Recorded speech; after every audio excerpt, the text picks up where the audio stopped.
பாட்லா encounter விவகாரம் தொடர்பாக டெல்லியில் காங்கிரஸ் அலுவலகம் முன்பாக பாரதிய ஜனதா கட்சியினர் போராட்டத்தில் ஈடுபட்டு வருகின்றனர். அதன் கூடுதல் விவரங்களை செய்தியாளர் கணபதியிடம் கேட்கலாம். கணபதி, பாரதிய ஜனதாவினர் போராட்டத்தில் ஈடுபட என்ன காரணம்? கார்த்திகேயன், உங்களுக்கு நன்றாகவே தெரியும், டெல்லியில் உள்ள பாட்லா ஹவுஸ் என்ற இடத்திலே உளவுத்துறை தகவலின் அடிப்படையிலே டெல்லி போலீசார் சோதனை நடத்தினார்கள். அப்போது அங்கே 2 தீவிரவாதிகள் ஒளிந்திருந்ததாகவும், துப்பாக்கிச்சூடு நடந்து கொண்ட சமயத்திலே ஒரு தீவிரவாதி தப்பி ஓடியதாகவும் இன்னொருவர் அங்கே இறந்ததாகவும் தகவல் தெரிவிக்கப்பட்டது. அதே சமயத்திலே டெல்லி போலீஸை சேர்ந்த மோகன் சர்மா என்பவரும் இந்த துப்பாக்கிச் சூட்டிலே காயமடைந்து பின்னர் மரணம் அடைந்தார். அப்படிப்பட்ட சூழ்நிலையிலே சிறுபான்மையினர் அதிகம் வாழும் இடம் என்பதால் இதை சுற்றி பல்வேறு அரசியல் ரீதியான சர்ச்சைகள் தொடர்ந்து நடந்து கொண்டிருந்தன. காங்கிரஸ் கட்சியை சேர்ந்த திக்விஜய் சிங் சுட்டுக் கொல்லப்பட்டவர் தீவிரவாதி அல்ல, டெல்லி போலீசார் தவறான தகவலின் அடிப்படையிலே அங்கே இது போன்ற ஒரு சோதனையிலே ஈடுபட்டார்கள் என்று பல்வேறு விஷயங்களை சொல்லி வந்தார். இதைத் தொடர்ந்து இந்த விஷயத்திலே காங்கிரஸ் கட்சியை சேர்ந்தவர்கள் கேள்விக்குறிகளை எழுப்பி வந்தார்கள். அப்போது சோனியா காந்தி இது போன்ற என்கவுண்டர் விவகாரங்கள் குறித்து எனக்கு சரியாக தூக்கம் கூட வருவதில்லை, அவ்வளவு கவலை அளிப்பதாக இருக்கிறது என்று தெரிவித்திருந்தார். இது டெல்லி போலீசாரின் மனோபலத்தை குறைப்பதற்கான செயலாகும் என்று அப்போதே பாரதிய ஜனதா கட்சி மற்றும் அவருடைய கூட்டணி கட்சிகள் தொடர்ந்து வாதிட்டு வந்தன. இத்தகைய சூழ்நிலையிலே சமீபத்திலே IS வெளியிட்டிருக்கும் ஒரு வீடியோவிலே பாட்லா ஹவுஸிலே துப்பாக்கி சூடு நடந்த போது தப்பி சென்றதாக சொல்லப்படும் தீவிரவாதி இருப்பதாக சொல்லப்படுகிறது.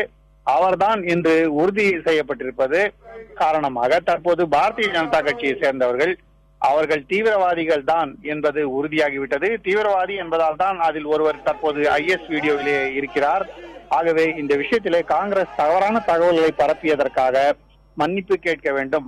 போலீசார் மற்றும் பாதுகாப்பு படையினரின் மனோபலத்தை குறைக்கும் வகையிலான நடவடிக்கைகளை அவர்கள் ஈடுபட்டார்கள், அதற்கு உடனடியாக மன்னிப்பு கேட்க வேண்டும் என்று டெல்லியை சேர்ந்த பாரதிய ஜனதா கட்சி தலைவர்கள் இன்று காங்கிரஸ் அலுவலகம் முன்பு போராட்டம் நடத்தினார்கள். காங்கிரஸ் அலுவலகமும் சோனியா காந்தியின் இல்லமும் அடுத்தடுத்து இருக்கிறது. அக்பர் ரோடு என்று சொல்லப்படும் அந்த இடத்திலேதான் இந்த போராட்டம் நடந்தது. டெல்லியை சேர்ந்த பாரதிய ஜனதா கட்சியின் நாடாளுமன்ற உறுப்பினர்கள் மற்றும் டெல்லி பாரதிய ஜனதா கட்சியின் தலைவரான உபாத்யாய் ஆகியோர் இந்த போராட்டத்திலே கலந்து கொண்டார்கள். நீதிமன்றமும் தேசிய மனித உரிமைகள் ஆணையமும் இந்த விஷயத்துல எந்த விதமான முரண்பாடும் இல்லை, இது நேர்மையாக நடைபெற்றது அப்படின்னு சொல்லியிருப்பதாக காங்கிரஸ் விளக்கம் கொடுத்திருக்கிறது. நிச்சயமாக, அதாவது இந்த விஷயத்தில் நாம் பார்த்தோம் என்றால் தொடர்ந்து பல்வேறு இடங்களிலே தீவிரவாதம் சம்பந்தப்பட்ட நடவடிக்கைகளில் ஈடுபட்டிருப்பவர்கள் என்று போலீசார் சந்தேகம் வரும் பட்சத்திலே அல்லது உளவுத்துறை மூலமாக தகவல் வரும் பட்சத்திலே சோதனைகள் நடத்தப்படுகின்றன. அந்த சோதனையின் அடிப்படையிலே பலர் கைது செய்யப்பட்டிருக்கிறார்கள். இது போன்ற விஷயங்கள் தொடர்ந்து நடக்கும் போது சிறுபான்மையினரே இது போன்ற வழக்குகளிலே தொடர்ந்து சிக்குகிறார்கள். ஆகவே இது சிறுபான்மையினரின் மனோபலத்தை குறைக்கிறது, அவர்களுக்கு ஒரு பயத்தை உண்டாக்கிறது என்று காங்கிரஸ் கட்சி மற்றும் அதனுடைய தோழமை கட்சிகள் வாதிட்டிருக்கின்றன. ஆனால் அதே சமயத்திலே இந்தியன் முஜாஹிதீன், சிமி போன்ற அமைப்புகளிலே இருப்பவர்கள் சிறுபான்மையினத்தை சேர்ந்தவர்களே என்பதால் இது போன்ற தீவிரவாதத்தை தடுப்பதற்கான சோதனைகள் நடைபெறும் போது அவர்கள் பிடிபடுகிறார்கள் என்ற தகவலும் வந்திருக்கிறது. மும்பையிலே நடந்த பல்வேறு வெடிகுண்டு தாக்குதல்களிலே தண்டனை பெற்றவர்கள் கூட இது போன்ற சிறுபான்மையினத்தை சேர்ந்தவர்கள் தான் என்பது உங்களுக்கு நன்றாகவே தெரியும். ஆகவே இந்த விஷயத்திலே இது அரசியலாக்கப்படுகிறது. ஆனால் அப்படி பார்க்காமல் இதை தேசிய பாதுகாப்பு, சட்டம் ஒழுங்குக்கு எதிரான நடவடிக்கைகள் என்றுதான் பார்க்க வேண்டும். அது தீவிரவாதிகள் எந்த ஒரு மதத்தை சேர்ந்தவர்களாக இருந்தாலும் அவர்கள் தீவிரவாதிகள் தானே என்று இன்னொரு வாதம் எடுத்து வைக்கப்படுகிறது. இது போன்ற அரசியல் சர்ச்சைகள் காரணமாகத்தான் தற்போது காங்கிரசுக்கும் பாரதிய ஜனதாவுக்கும் மோதல் ஏற்பட்டிருக்கிறது. இஷ்ரத் ஜஹான் விவகாரத்திலே கூட நீங்கள் கேள்விப்பட்டிருப்பீர்கள். குஜராத் முதல்வரை கொல்ல முயற்சி நடந்தது என்று அப்போது வழக்கு நடந்தது. ஆனால் அந்த என்கவுண்டரே ஒரு போலியான என்கவுண்டர், அது உண்மையான என்கவுண்டர் அல்ல என்று காங்கிரஸ் கட்சியை சேர்ந்தவர்கள் சொல்லி வந்தார்கள். பல்வேறு நீதி விசாரணைகளுக்கெல்லாம் உட்பட்டு இந்த விஷயங்கள் தொடர்ந்து நடந்து கொண்டிருக்கின்றன. ஆனால் இதுவரை பாட்லா என்கவுண்டரிலே டெல்லி போலீஸ் மீது எந்த விதமான குற்றமும் சுமத்தப்படவில்லை.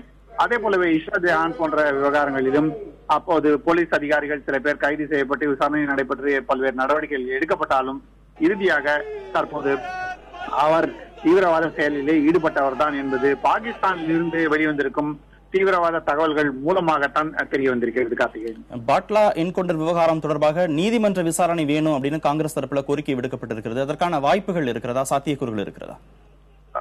அதாவது இப்போது இருக்கும் சூழ்நிலையிலே அது போன்ற வாய்ப்பு இல்லை. அப்போது மத்தியிலும் காங்கிரஸ் தலைமையிலான அரசு தான் ஆட்சியில் இருந்தது, டெல்லியிலும் காங்கிரஸ் அரசு தான் ஆட்சியில் இருந்தது.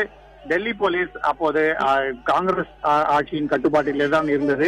மத்திய அரசிலும் சரி, மாநில அரசிலும் சரி, காங்கிரஸ் ஆட்சி நடந்து கொண்டிருந்த சமயத்திலே இந்த பாட்லா என்கவுண்டர் விவகாரம் நடந்தது.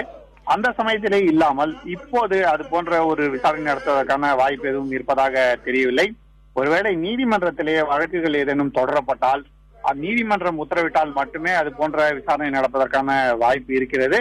அல்லாவிட்டால் அந்த தீவிரவாத தாக்குதல் உண்மையானதுதான், அதிலே எந்த விதமான சந்தேகமும் எங்களுக்கு இல்லை என்றுதான் தற்போது ஆட்சியில் இருக்கும் மத்திய அரசு சொல்கிறது.